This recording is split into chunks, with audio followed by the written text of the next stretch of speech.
Hi guys! Good afternoon. Bagong ligaw si Commander nyo guys. Ngayon ay magre-real talk na naman tayo guys. Itong tandaan nyo mga ka-commander natin dyan.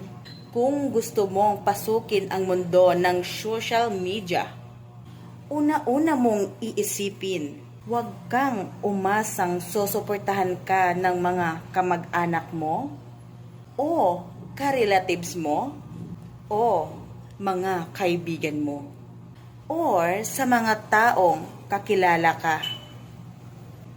Dahil sa panahon ngayon, kung sino pa yung kamag-anak natin, sila pa yung mga taong magsasabi sa iyo ng hindi maganda.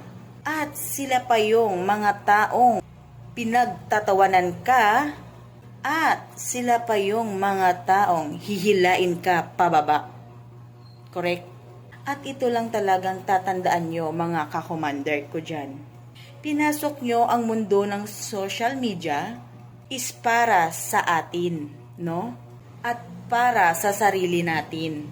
As long as mga ka-commander na wala kang ginagawang masama at wala kang tinatapakan na tao, ituloy natin, no? At lagi nating tatandaan kahit anuman ang marinig mo na hindi maganda sa kanila at pagtatawanan ka dahil hindi nila nagustuhan ang ginagawa mo at sisiraan ka pa.